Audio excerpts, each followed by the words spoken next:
Hai semuanya, jumpa lagi dengan aku Sisi Yusulitia. Kali ini kita berada di segmen belajar tutorial kisi-kisi soal SKB, kupas tuntas stunting dilengkapi dengan materi, soal dan jawaban dan juga penjelasan untuk CPNS dan PPK, terutama untuk teman-teman S1 gizi, D3 gizi, D4 gizi atau juga teman-teman nutrisionis terampil ahli ya.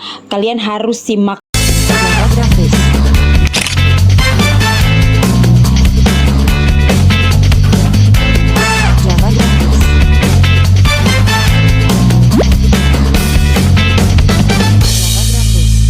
Yang pertama, kita akan membahas tentang regulasi Peraturan Menteri Kesehatan Republik Indonesia atau disebut dengan PMK nomor 2 tahun 2020 tentang standar antropometri anak. Peraturan ini sekaligus menggantikan keputusan Menteri Kesehatan nomor 1995/SK/12/2010 tentang standar antropometri penilaian status gizi anak perlu disesuaikan dengan perkembangan dan kebutuhan program perbaikan gizi masyarakat. Definisinya, yang pertama, antropometri adalah suatu metode yang digunakan untuk menilai ukuran, proporsi, dan komposisi tubuh manusia. Kemudian, standar antropometri anak adalah kumpulan data tentang ukuran, proporsi, komposisi tubuh sebagai rujukan untuk menilai status gizi dan tren pertumbuhan anak. Anak didefinisikan dalam Peraturan Menteri Kesehatan Republik Indonesia nomor 2 tahun 2020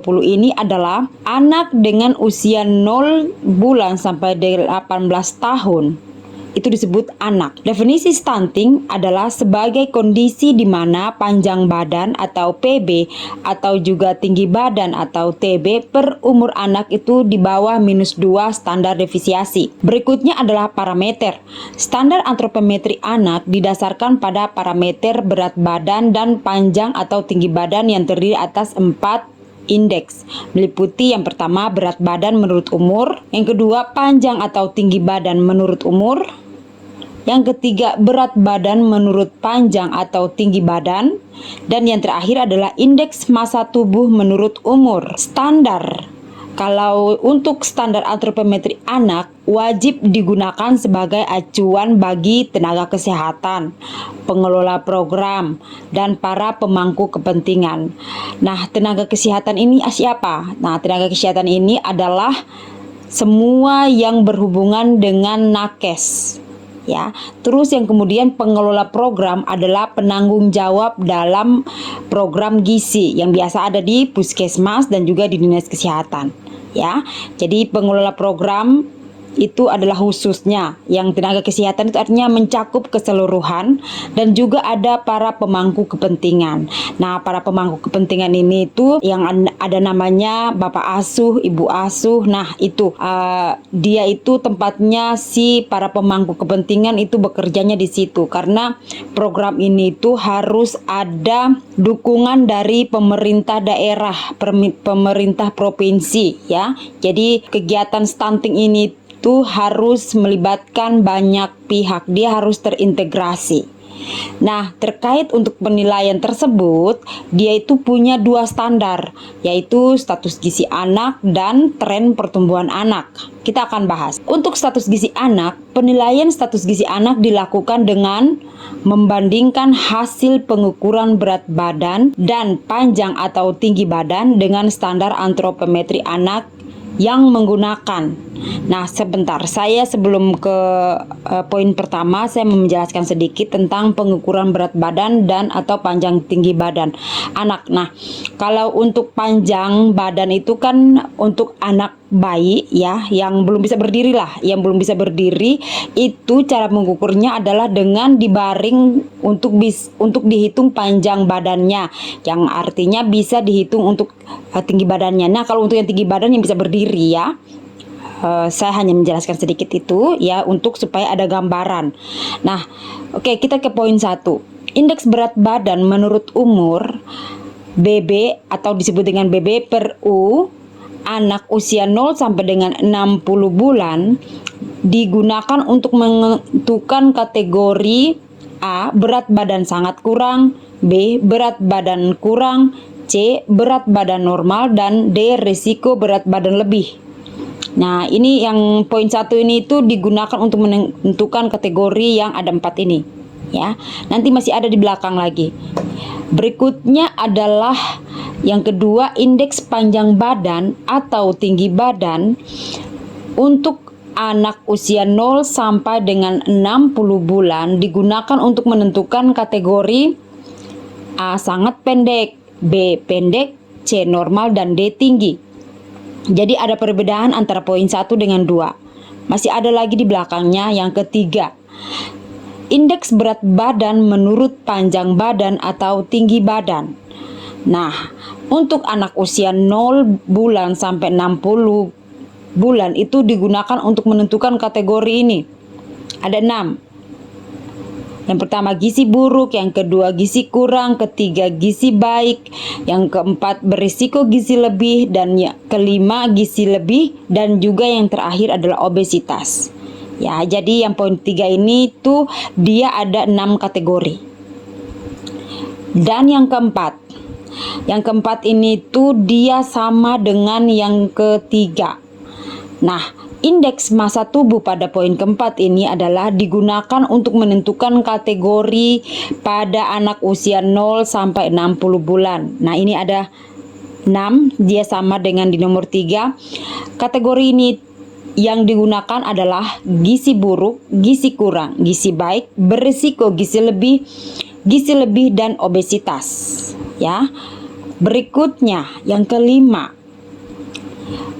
indeks massa tubuh menurut umur pada usia 5 tahun, ya, yang kalau tadi itu pembahasannya 0 sampai 60 bulan, sekarang yang usia 5 tahun sampai 18 tahun digunakan untuk menentukan kategori gizi buruk, gizi kurang, gizi baik, gizi lebih, dan obesitas. Ya, jadi ada perbedaan. Kalian harus perhatikan karena nanti muncul di belakang ada soalnya. Nah, si penilaian status gizi anak ini dilakukan di fasilitas pelayanan kesehatan, upaya kesehatan yang bersumber dari masyarakat, dan institusi pendidikan melalui screening dan survei. Dalam hal hasil penilaian status gizi anak itu ditemukan permasalahan gizi anak, wajib dilakukan tata laksana sesuai dengan kebutuhan. Jadi kalau anak yang obesitas, ya kebutuhannya otomatis berbeda dengan anak yang kurang gizi. Ya, jadi maksud saya untuk tata laksana sesuai kebutuhan itu ya ini yang saya sampaikan tadi. Berikutnya adalah penilaian tren pertumbuhan. Nah, tadi kan kita sudah membahas tentang status gizi. Sekarang kita akan membahas tentang penilaian tren pertumbuhan yang ada 2 tadi. Nah, si penilaian tren pertumbuhan anak ini tuh dilakukan dengan 2 cara. Yang pertama, membandingkan pertambahan berat badan dan panjang badan atau tinggi badan dengan standar kenaikan berat badan dan pertambahan panjang badan atau tinggi badan. Diperhatikan baik-baik ya. Jadi ada membandingkan pertambahan badan. Nah, dan di yang kedua adalah menilai. Jadi yang pertama itu membandingkan, yang kedua itu menilai. Nah, menilai apa? Menilai kenaikan indeks massa tubuh yang terjadi antara periode puncak adipositas dan kenaikan massa tubuh. Berikutnya masih tentang penilaian tren pertumbuhan. Penilaian tren pertumbuhan anak dilakukan di fasilitas pelayanan kesehatan, upaya kesehatan bersumber daya masyarakat, dan institusi pendidikan. Penilaian tren pertumbuhan anak ini merupakan bagian dari upaya deteksi dini risiko gagal tumbuh, kenaikan massa lemak tubuh dini. Ya, ini yang untuk yang obesitas, dan juga perawakan pendek. Nah, ini tuh yang untuk stunting ya. Jika ditemukan risiko gagal tumbuh, kenaikan massa lemak tubuh dini, dan perawakan pendek, maka wajib segera dilakukan tata laksana sesuai dengan kebutuhan. Masih tentang penilaian tren pertumbuhan. Nah, pengukuran antropometri anak wajib menggunakan alat dan teknik pengukuran sesuai dengan standar. Ya, jadi dia punya standarisasi khusus untuk menentukan bahwa anak ini tuh dia obesitas, dia stunting, dia kurang gizi, dia gizi buruk, ya ada pengukurannya. Nah, Untuk pembinaan dan pengawasan ditujukan untuk peningkatan pemantauan dan penilaian status gizi dan tren pertumbuhan anak sesuai dengan standar antropometrik anak. Untuk pembinaan dan pengawasannya dilaksanakan melalui 4 cara. Yang pertama, advokasi dan sosialisasi. Advokasi dan sosialisasi ini itu adalah dengan melakukan pendekatan kepada pemerintah daerah, kemudian melakukan sosialisasi ke masyarakat melalui posyandu, terus kemudian UKS, terus juga kemudian dengan iklan kampanye. Nah, itu ya. Terus yang kemudian berikutnya adalah bimbingan teknis. Ya, dilatihlah si pemegang program, penanggung jawab program gizi. Berikutnya peningkatan kapasitas sumber daya. Ya, peningkatan kapasitas sumber daya itu adalah kita juga menggunakan kader-kader di posyandu, kita berdayakan mereka juga. Dan berikutnya adalah monitoring dan evaluasi. Selanjutnya adalah 5 pilar penanganan stunting. Nah, ini tuh dia tertuang dalam Peraturan Menteri Kesehatan nomor 13 tahun 2022. Nah, untuk penanganan stunting itu dia punya 5 pilar. Yang pertama, komitmen politik. Komitmen politik ini tuh apa? Ya, itu tadi yang saya bilang, yang namanya advokasi. Kita harus mengajak pemerintah daerah, provinsi, kabupaten untuk ikut berperan serta dalam penanganan stunting. Jadi yang ada namanya Bapak Asuh, Ibu Asuh. Nah, itu diberdayakan. Yang ada PKK-nya itu juga terlibat. Sekolah-sekolah. Jadi Forkopimda, Forum Komunikasi Pemerintah Daerah.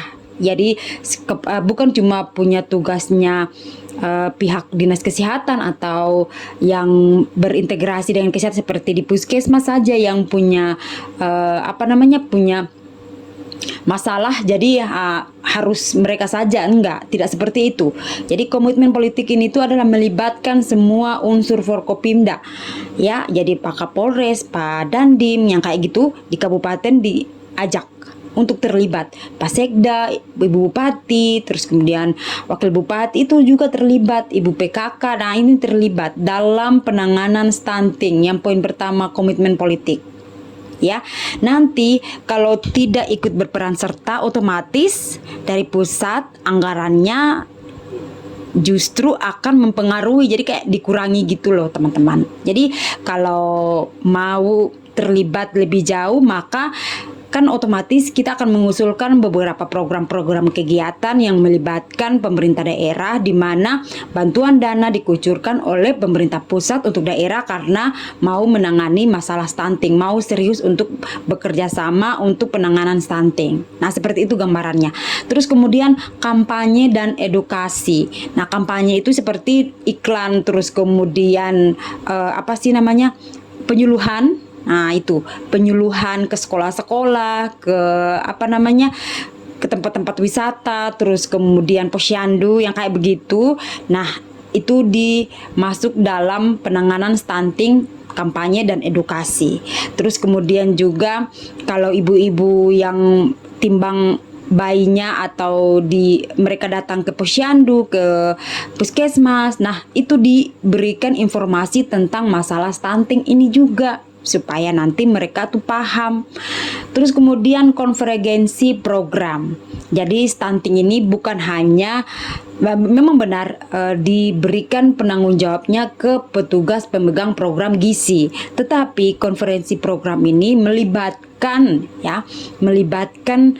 pihak-pihak yang ada di puskesmas. Jadi kalau puskesmas bikin kegiatan itu harus melibatkan banyak bidang, jadi dia terintegrasi dengan desa, ya, karena posyandu juga ada di bawahnya puskesmas. Jadi dia itu bukan cuma masalah gizi doang yang dibahas, tetapi ada P2-nya, ada PTM-nya juga, kayak gitu. Nah, kenapa demikian? Karena nanti kalau nanti ada di bawah ini, ya nanti untuk jangka panjang dan jangka pendek. Nah, jadi harus ada integrasi program terkait dengan penanganan stunting. Terus kemudian akses pangan bergizi. Nah, akses pangan bergizi itu kenapa kita harus melakukan advokasi dan juga edukasi serta melakukan integrasi untuk mendapatkan dukungan dari Forkopimda. Jadi masalah gizi, masalah stunting ini bukan cuma punyanya orang kesehatan saja, tidak, tapi melibatkan pihak-pihak lain seperti pemberdayaan perempuan dan anak, terus kemudian dinas-dinas terkait seperti ketahanan pangan, pertanian, dinas perkebunan. Nah, itu juga ikut memberikan andil dalam pembahasan penanganan stunting untuk akses pangan bergizi. Terus kemudian yang terakhir adalah monitoring program, di mana kita melakukan evaluasi terhadap program-program dan capaian atas program yang sudah dilaksanakan. Terus berikutnya, yang ini saya maksudkan tadi di atas tentang masalah akses pangan bergizi. Nah, stunting ini itu kan menimbulkan beberapa dampak. Untuk dampak jangka pendek yaitu perkembangan menjadi terhambat, penurunan fungsi kognitif dan penurunan fungsi kekebalan tubuh.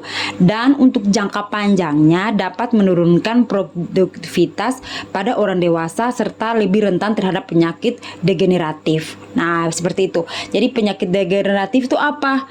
Ya, itu tadi kayak jantung, terus kemudian diabetes ya, teman-teman.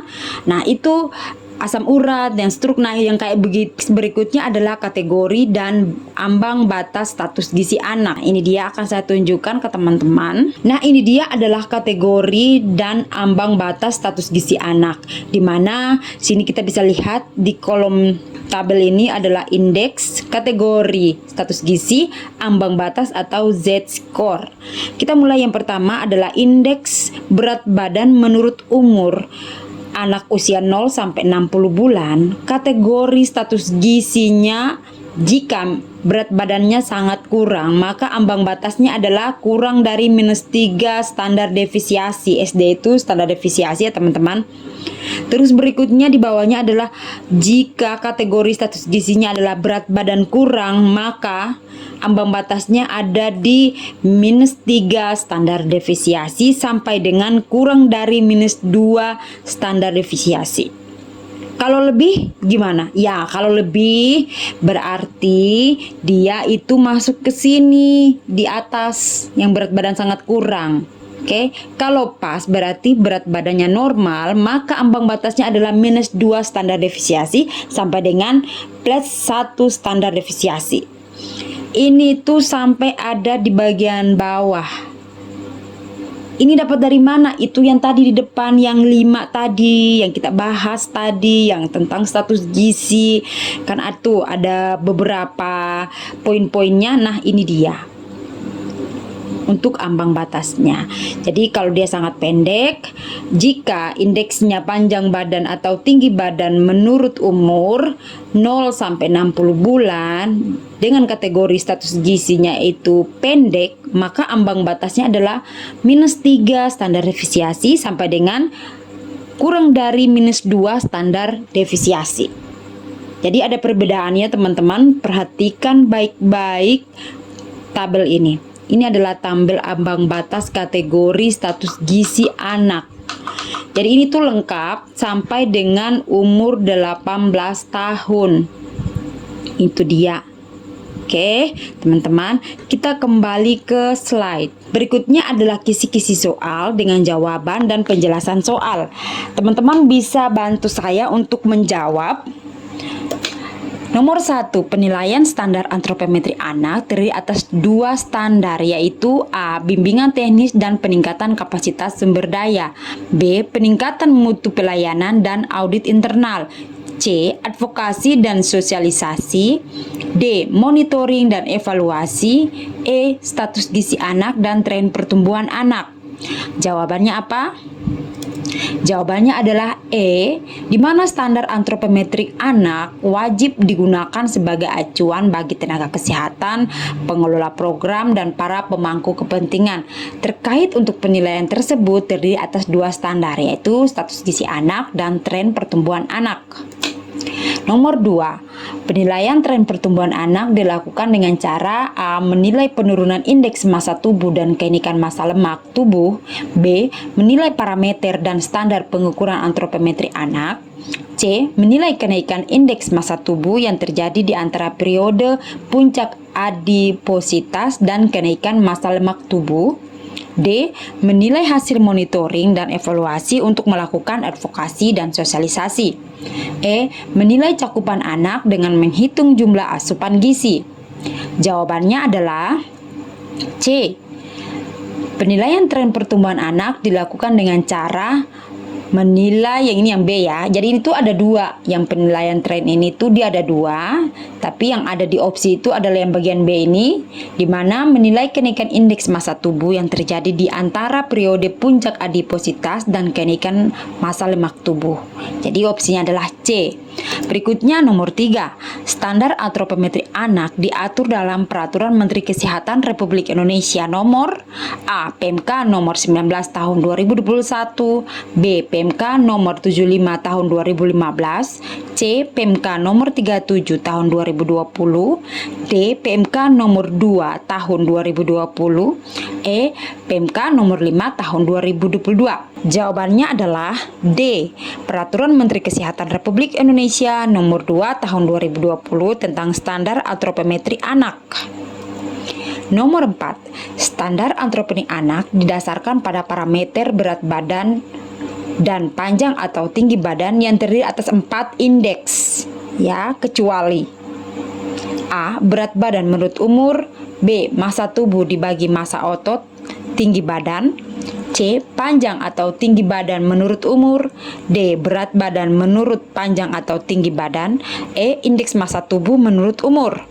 Jawabannya adalah B, di mana standar antropometri anak didasarkan pada parameter berat badan dan panjang atau tinggi badan yang terdiri atas 4 indeks meliputi yang pertama, berat badan menurut umur, yang kedua, panjang atau tinggi badan menurut umur, 3, berat badan menurut panjang atau tinggi badan, dan yang keempat adalah indeks massa tubuh menurut umur.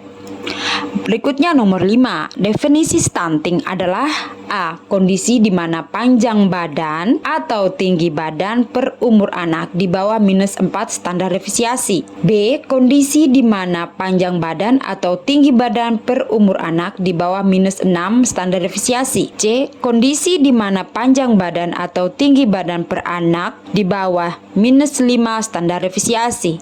D. Kondisi di mana panjang badan atau tinggi badan per umur anak di bawah -2 standar deviasi.